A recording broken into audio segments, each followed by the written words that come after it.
Filipino tattoo patterns na may saliw ng baybayin ng naging proyekto natin. At dyan yan sa Cavite, kaya't maaga nga tayong gumayak dahil mag-home service tayo ngayon. At lakad lamang, magko-commute tayo at oo, napakaganda nga ng lugar namin dito sa San Jose del Monte, Bulacan. Pero kailangan natin bumiyahe at pinagpala rin dahil may mga iilan na nakakakilala na rin sa atin. At marami tayong matututunan sa paglalakbay natin sa kalye, gaya na lamang nitong pagtulong nila sir sa kanilang kasamahan. Inayos nila yung gamit natin dyan para mas safe ang mga gamit natin sa biyahe. Kahit na hindi naman ako sa kanila sumakay, kaya shout out sa inyo, tropahang Joyriders ng PITX, at biyahe na tayo pa Cavite. At paglapag nga ay busog na busog tayo. Talagang nag-uumapaw yung pagkain at pagtanggap sa atin dyan. At hindi ko na nakunan yung mga masasarap na ulam na kare-kare, dinuguan at solidong-solido. Pero syempre, hindi lang tayo kumain dyan. Lumika at nagtrabaho tayo. At dito nga ay nag-freehan tayo ng mga Filipino tattoo patterns.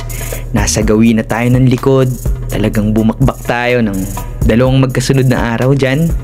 At nagpalagay din itong ating kaibigan ng baybayin ng kanyang apelido sa likuran, at hindi biro yung gawin na iyan.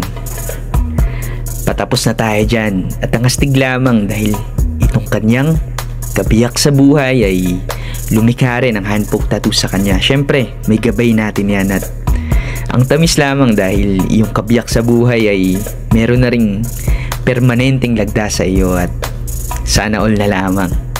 At nang matapos ay ito na, gumana rin ng 2 araw itong ating paglikha. At yung 2 araw na yon ay hindi naman ganun kabugbugan, pagkat meron din itong maraming kwentuhan at pahinga. Muli, ito ay binubuo ng mga makahulugang Filipino tattoo patterns at may kolaborasyon ng baybayin. Nariyan ang sagisag ng kalasag, proteksyon, kalakasan, pagpapatuloy, pagpapakumbaba, katatagan, magandang ani, biyaya. Nariyan din ang para sa pamilya, simbolo ng ugnayan, pagkakaisa. Yung araw ay tila hango sa liwanag ng kalayaan at lagda natin na may baybayin, at masaya ang ating panuuhin, at maraming salamat din sa napakabuti niyang pamilya.